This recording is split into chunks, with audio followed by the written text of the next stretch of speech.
Good afternoon, my friends. My name is Melissa from Melissa's Struggling Walk with Jesus. I am here on Monday, November 17th, around 12:22 in the afternoon. I'm here to share the Word of God with you, and today I am using the Amplified Holy Bible and the Navigator's Bible Reading Plan. I'm using month 5, and I'm going to be reading to you 1 Samuel chapter 14. Now, the title is Jonathan's Victory. And it says, "One day Jonathan the son of Saul said to his young armor-bearer, 'Come, let us go over to the Philistine garrison on the other side.' But he did not tell his father.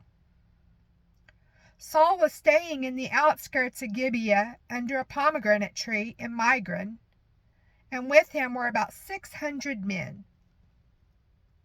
And Ahijah the son of Ichabod's brother, Ahitub the son of Phinehas, the son of Eli, the Lord's priest at Shiloh,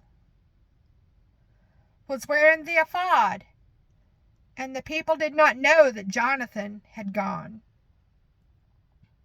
Between the passes by which Jonathan sought to cross over to get to the Philistine garrison, there was a rocky crag on the other side, and a rocky crag on the other side.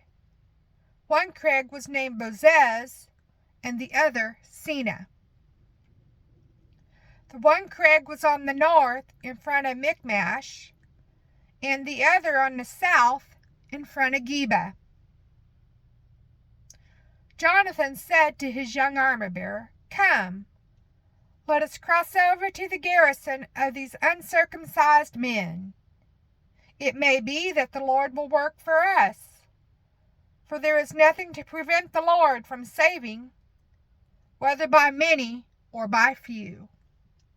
Verse 7. And his armor-bearer said to him, "Do everything that is in your heart. Mind, here I am with you, in whatever you think best." In verse 7, when it says, "in whatever you think," other Bible literature says, "according to your heart."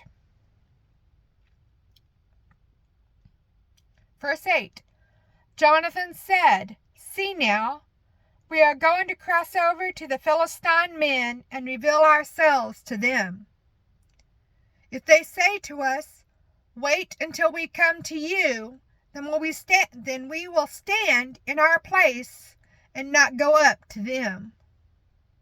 But if they say, 'Come up to us,' we will go up, for the Lord has handed them over to us, and this shall be the sign to us." Now when both of them revealed themselves to the garrison of the Philistines said, "Look, the Hebrews are coming out of the holes where they have hidden themselves." So the men of the garrison responded to Jonathan and his armor-bearer, "Come up to us, and we will tell you something." Jonathan said to his armor-bearer, "Climb up after me, for the Lord has given them into the hands of Israel." Then Jonathan climbed up on his hands and feet, his armor-bearer following after him. The enemy fell before Jonathan in combat, and his armor-bearer killed some of them after him.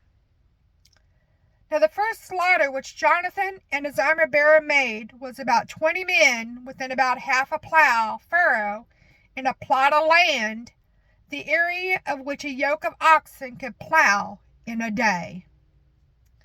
And there was trembling in the Philistine camp, in the field, and among all the people. Even the garrison and the raiding party trembled in fear. And the earth quaked, and it became a trembling and terror from God. Now Saul's watchmen in Gibeah of Benjamin looked, and behold, the multitude melted away, and they went here and there. Then Saul said to the people with him, "Take account and see who has left us."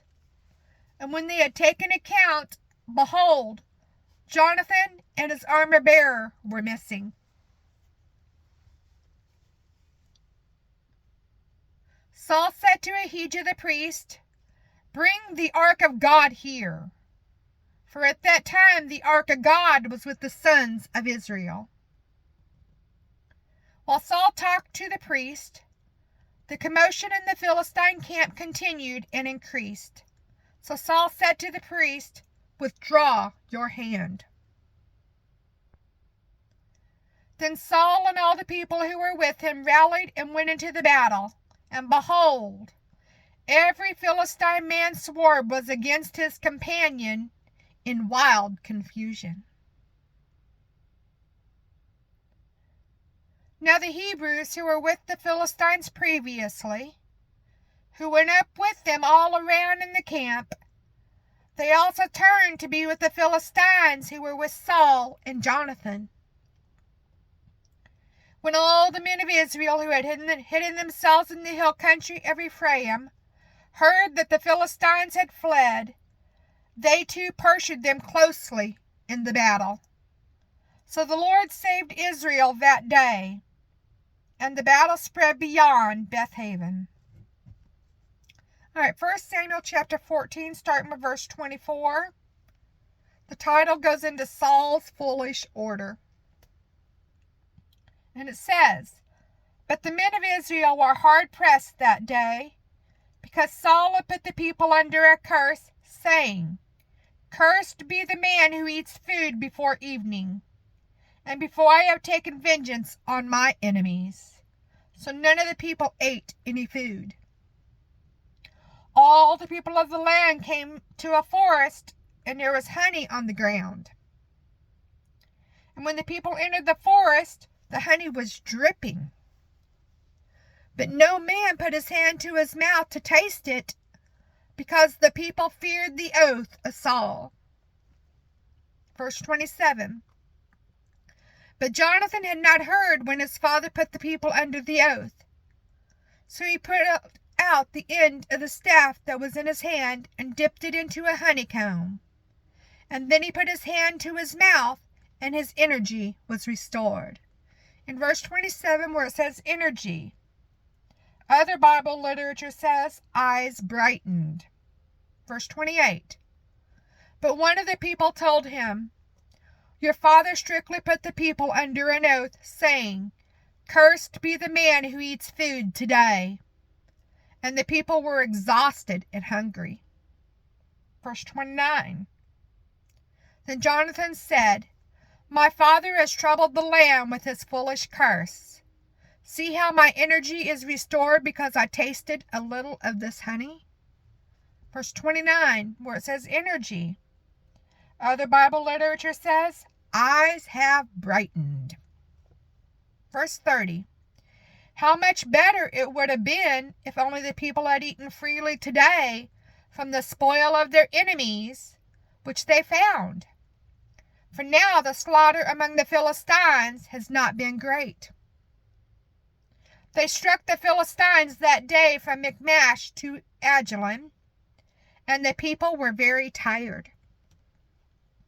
When night came and the oath ended, the people rushed greedily upon the soil. They took sheep, oxen, and calves, and slaughtered them on the ground. And they ate them raw with the blood still in them." Verse 33. "Then Saul was told, 'Look, the people are sinning against the Lord by eating the meat with the blood.' And he said, 'You have violated the law and acted treacherously. Roll this large stone to me today.'" All right, check out Leviticus chapter 7, verses 26 and 27. Verse 34. "Saul said, 'Spread out among the people and tell them, each one of you bring me his ox or his sheep, and butcher it properly here and eat. And do not sin against the Lord by eating the meat with the blood.' So that night each one brought his ox with him and butchered it there. And Saul built an altar to the Lord. It was the first altar that he built to the Lord.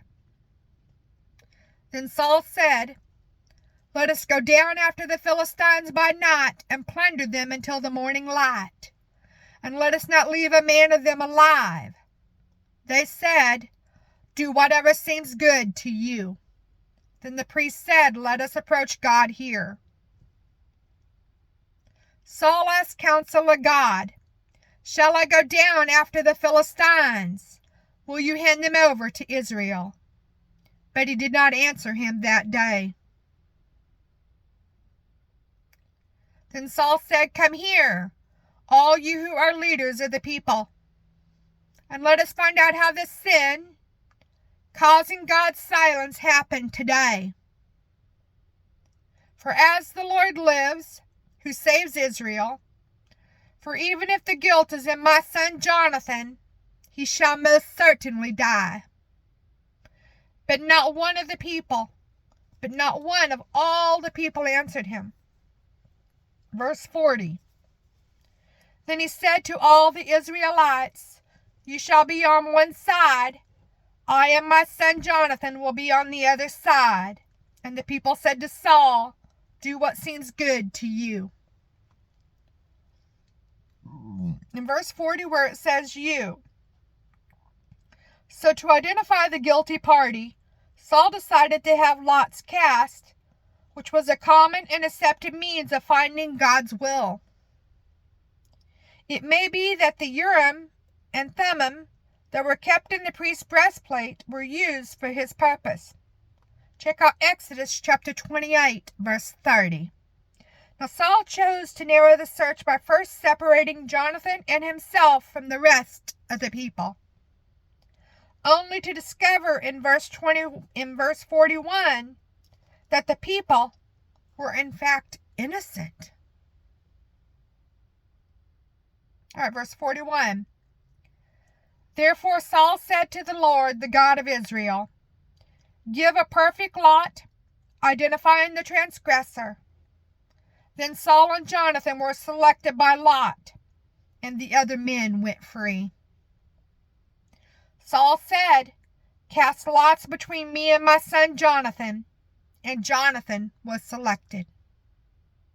Saul said to Jonathan, "Tell me what you have done."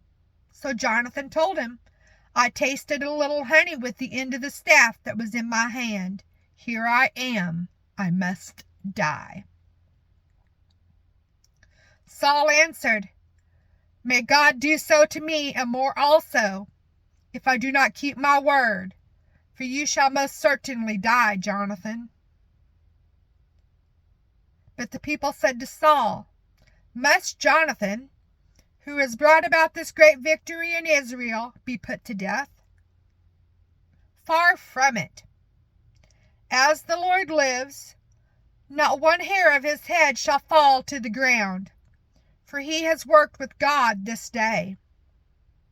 So the people rescued Jonathan, and he was not put to death. Then Saul stopped pursuing the Philistines, and the Philistines went to their own place. All right, so 1 Samuel chapter 14, starting with verse 47, the title is Constant Warfare, and it says, "Now when Saul assumed control of the kingdom of Israel, he fought against all his enemies on every side: Moab, the descendants of Ammon, Edom, the kings of Zobah, and the Philistines. Wherever he turned, he inflicted punishment. He acted valiantly and defeated the Amalekites and rescued Israel from the hands of those who had plundered them. Now Saul's sons were Jonathan, Ishvi, and Malchishua. The names of his two daughters were these. The name of the firstborn was Merab, and the name of the younger Michal.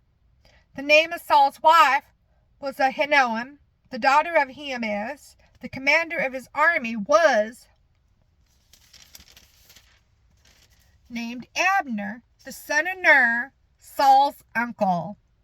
Kish was the father of Saul, and Ner, the father of Abner, was the son of Abiel.